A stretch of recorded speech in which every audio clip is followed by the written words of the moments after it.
Hey guys, Michelle Obama is giving out her speech for the Democratic National Convention on night 2. And let's listen for a while.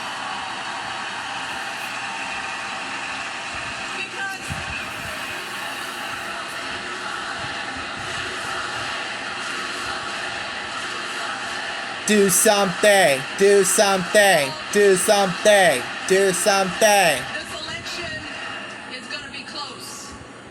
In some states, just a handful, listen to me, a handful of votes. We got like 3 months before the election, everyone. So we need to vote in numbers that erase any doubt. Hope everyone is ready to register to vote. Effort to suppress us.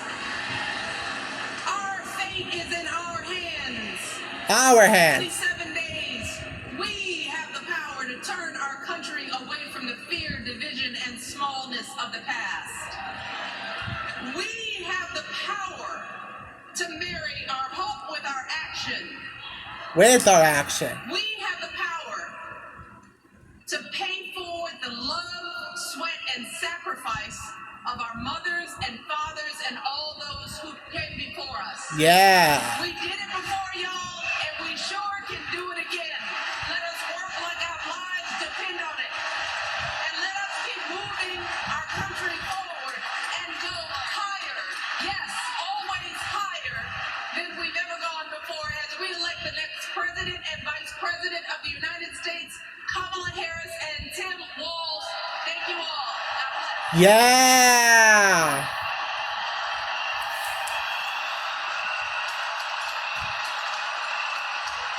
Auntie Kamala and Tim Walz for president and vice president. Before I go, Uh, I have one more job tonight.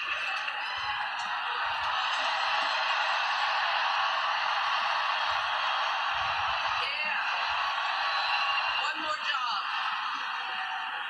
You all, thank you for all the love, but it is now my honor to introduce somebody who oh, knows a whole lot about hope.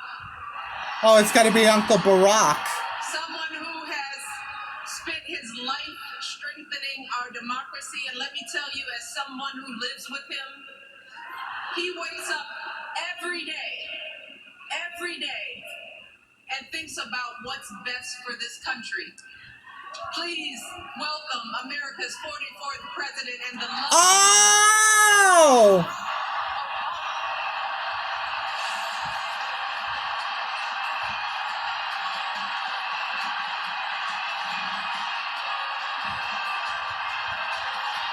My dad's best friend.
It's good to be home.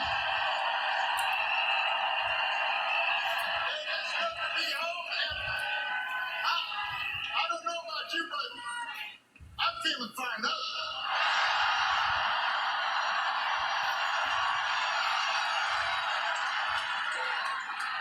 I am feeling ready to go. Yeah! Even if I am the only person stupid enough to speak after Michelle Obama.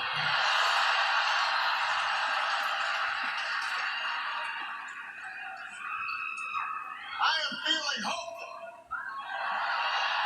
because this convention has always been pretty good to kids with funny names who believe in a country where anything is possible. Yeah. Because we have a chance to elect someone who has spent her entire life trying to give people the same chances America gave her. Someone who sees you and hears you and will get up every single day and fight for you. The next president of the United States of America, Kamala Harris. My auntie.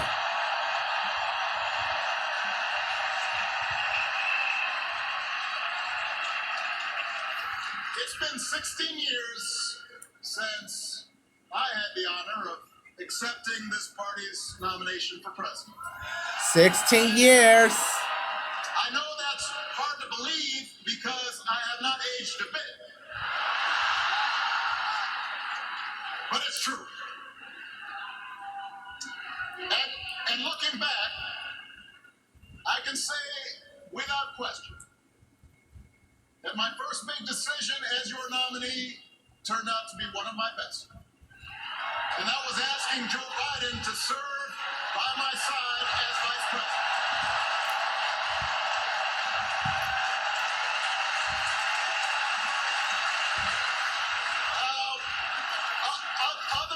Other than some common Irish blood, Joe and I come from different backgrounds, but we became brothers. And as we worked together for 8, sometimes pretty tough years, what I came to admire most about Joe wasn't just his smarts, his experience. It was his empathy and his decency and his hard-earned resilience, his unshakable belief that everyone in this country deserves a fair shot.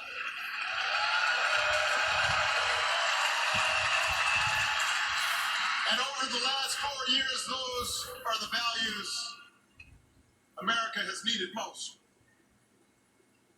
At a time when millions of our fellow citizens were sick and dying, we needed a leader with the character to put politics aside and do what was right.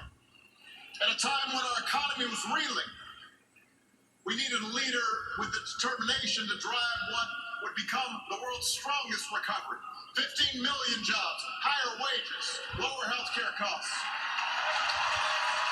At a time when the other party had turned into a cult of personality, we needed a leader who was steady and brought people together and was selfless enough to do the rarest thing there is in politics, putting his own ambition aside for the sake of the country.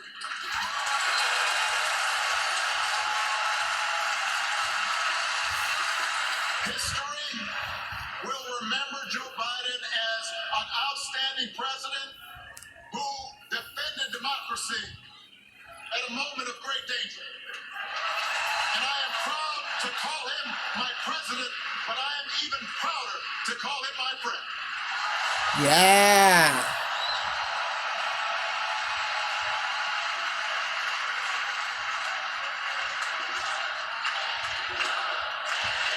My dad, your president, Joe Biden.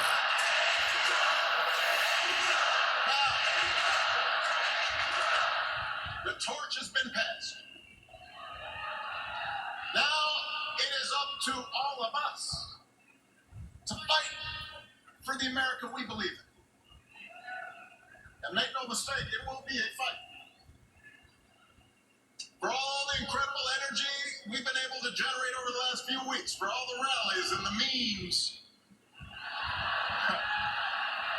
this will still be a tight race in a closely divided country. A country where too many Americans are still struggling. Where a lot of Americans don't believe government can help. And as we gather here tonight, the people who will decide this election are asking a very simple question. Who will fight for me? Who's thinking about my future, about my children's future, about our future together? One thing is for certain, Donald Trump is not losing sleep over that question. Never. Here's a 78-year-old billionaire who has not stopped whining about his problems since he rode down his golden escalator 9 years ago. Yeah. There has been a constant stream of gripes and grievances that's actually been getting worse now that he's afraid of losing the compliment. There's the childish nicknames, the crazy conspiracy theories, this weird obsession with crowd sizes.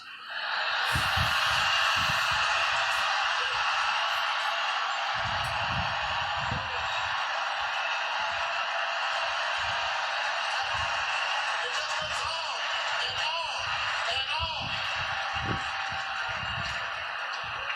The other day I heard someone compare Trump to the neighbor who keeps running his leaf blower outside your window every minute of every day.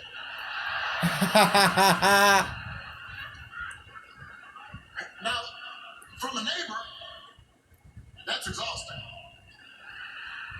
From a president, it's just dangerous. The truth is, Donald Trump sees power as nothing more than a means to his ends. He wants the middle class to pay the price for another huge tax cut that would mostly help him and his rich friends.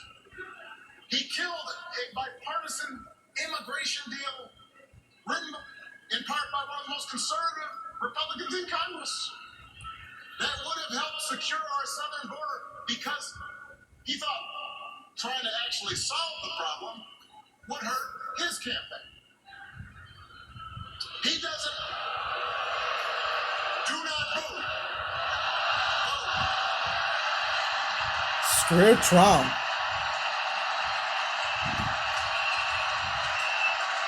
He doesn't seem to care if more women lose their reproductive freedom since it won't affect his life. And most of all, Donald Trump wants us to think that this country is hopelessly divided between us and them. Between the real Americans, who of course support him, and the outsiders who don't. And he wants you to think that you'll be richer and safer if you will just give him the power to put those other people back in their place. It is one of the oldest tricks in politics. From a guy whose act has, let's face it, gotten pretty stale. We do not need 4 more years of bluster and bumbling and chaos. We have seen that movie before, and we all know that the sequel is usually worse. Oh yeah. Hey, that's the actor from War Machine, from Iron Man. America's ready for a better story.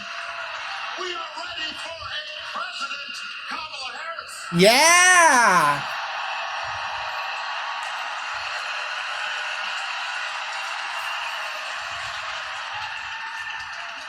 And Kamala Harris is ready for the job.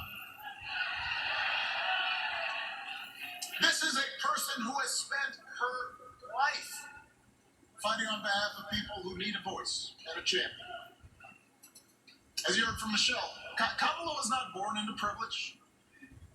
She had to work for what she's got. And she actually cares about what other people are going through. She's not the neighbor running the leaf blower. She's the neighbor rushing over to help when you need a hand. As a prosecutor, Kamala stood up for children who had been victims of sexual abuse. Ugh. As an attorney general of the most populous state in the country, she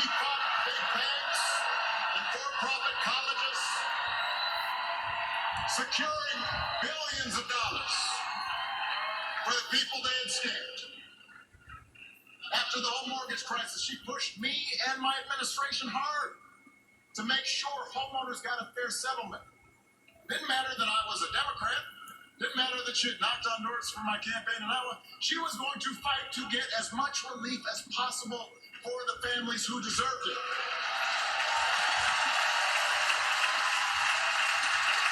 As vice president, she helped take on the drug companies to cap the cost of insulin, lower the cost of health care, give families with kids a tax cut.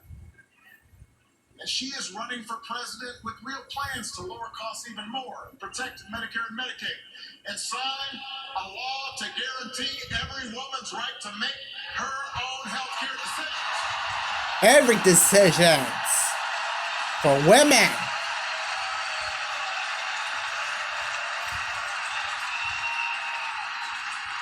In other words, Kamala Harris won't be focused on her problems. She'll be focused on yours. Oh yeah, for us.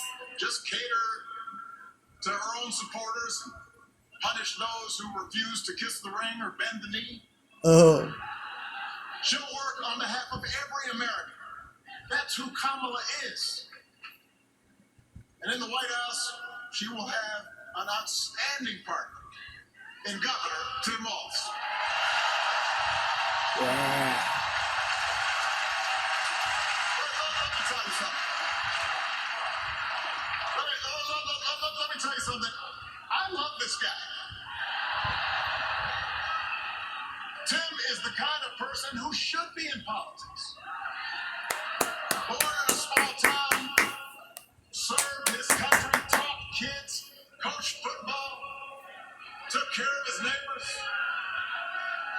He knows who he is, and he knows what's important. You can tell those flannel shirts he wears don't come from some political consultant. They come from his closet, and they have been through some stuff.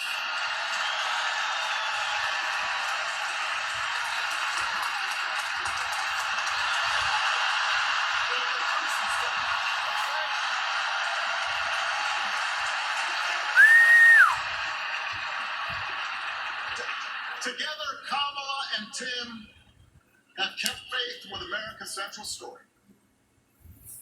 A story that says we are all created equal. All of us endowed with certain inalienable rights. That everyone deserves a chance. That even when we don't agree with each other, we can find a way to live with each other. That's Kamala's vision. That's Tim's vision. That's the Democratic Party's vision. And Our vision. over the next 11 weeks is to convince as many people as possible to vote for that vision. Now, it won't be easy. The other side knows. It's easier to play on people's fears and cynicism, always has been. They will tell you that government is inherently corrupt, that sacrifice and generosity are for suckers. And since the game is rigged, it's okay to take what you want and just look after your own. That's the easy path. We have a different task. Our job is to convince people that democracy can actually deliver. And in doing that, we can't just point to what we've already accomplished. We can't just rely on the ideas of the past. We need to chart a new way forward to meet the challenges of today. And Kamala understands this. She knows, for example, that if we want to make it easier for more young people to buy a home, we need to build more units and clear away some of the outdated laws and regulations that make it harder to build homes for working people in this country. That is a priority, and she's put out a bold new plan that you just said.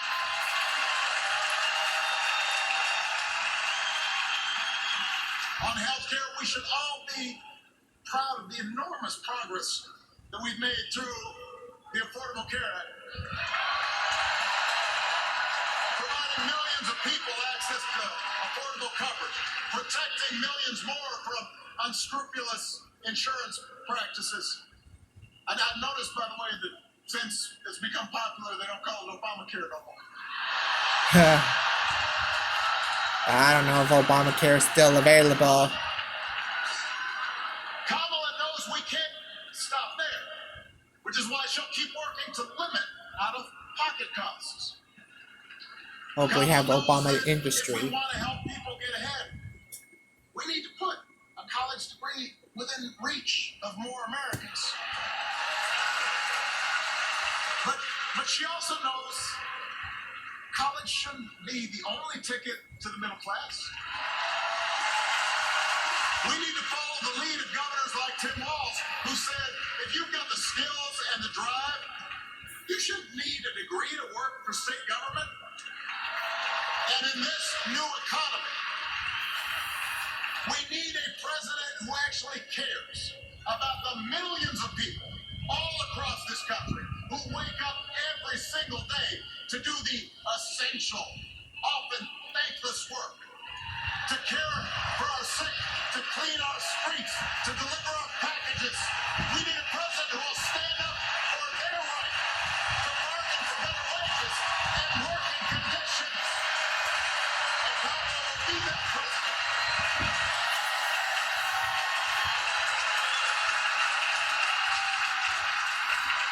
When we vote, we win. Yes, she can. Yeah.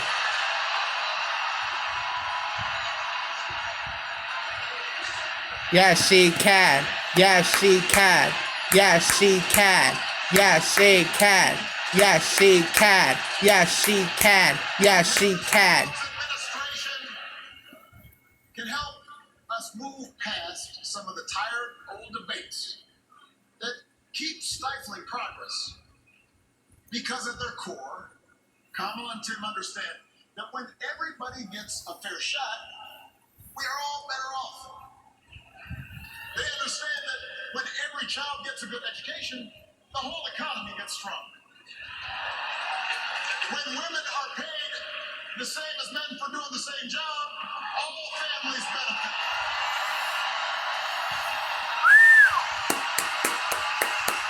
They understand that we can secure our borders without tearing kids away from their parents. Yeah. We can keep our streets safe while also building trust between law enforcement and the communities they serve and eliminating bias. That will make it better for everybody. For everybody.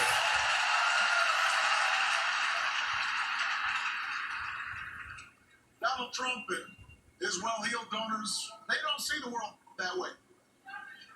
For Ever. them, one group's gains is necessarily another group's loss. For them, freedom means that the powerful can do pretty much what they please. Whether it's fire workers trying to organize a union, or put poison in our rivers, or avoid paying taxes like everybody else has to do. Well, we have a broader idea of freedom. We believe in the freedom to provide for your family if you're willing to work hard. The freedom to breathe clean air and drink clean water and send your kids to school without worrying if they'll come home. We believe that true freedom gives each of us the right to make decisions about our own life. How we worship, what our family looks like, how many kids we had, who we married. And we believe that freedom requires us to recognize that other people have the freedom to make choices that are different than ours. That's okay.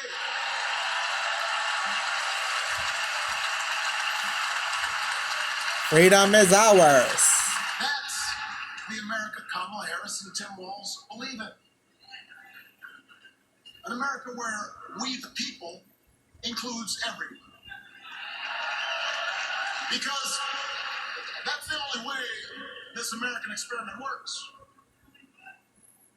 And despite what our politics might suggest, I think most Americans understand that.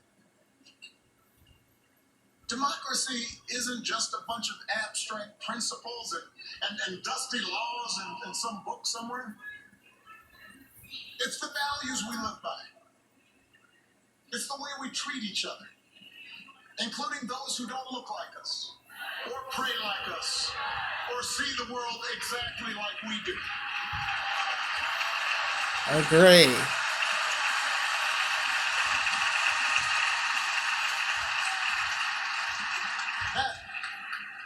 That sense of mutual respect has to be part of our message. Our politics have become so polarized these days that all of us across the political spectrum seem so quick to assume the worst in others unless they agree with us on every single issue. We start thinking that the only way to win is to scold and shame and out-yell the other side. And after a while, regular folks just tune out. Or they don't bother to vote. Now that approach may work for the politicians who just want attention and thrive on division. But it won't work for us. To make progress on the things we care about, the things that really affect people's lives,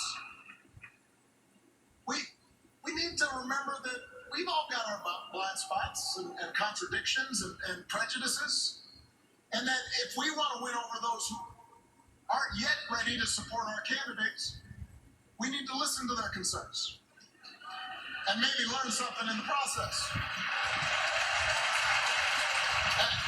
After all,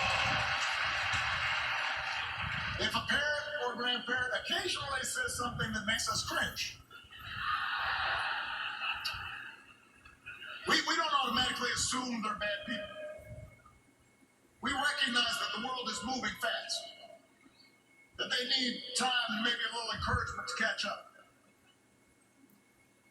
Our fellow citizens deserve the same grace we hope they'll extend to us.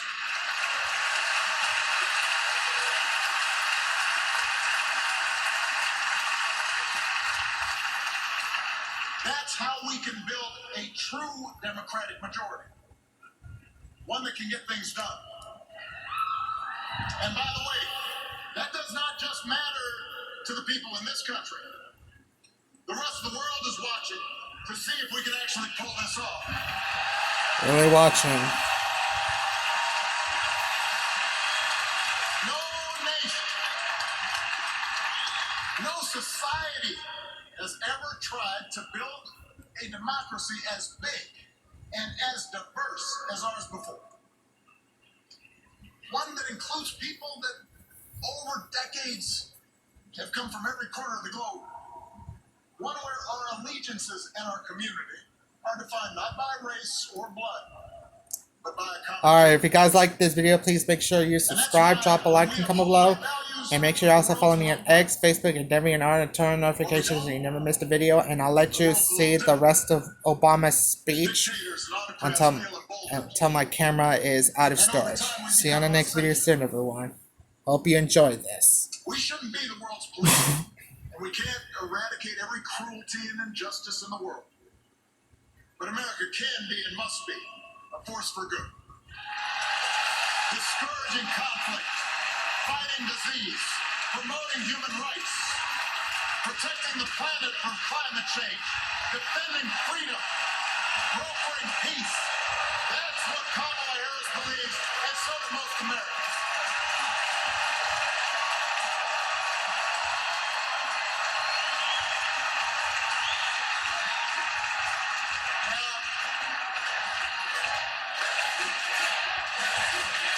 Yes, she can. I know these ideas can feel pretty naive right now. We live in a time of such confusion and rancor, with a culture that puts a premium on things that don't last. Money, fame, status, likes,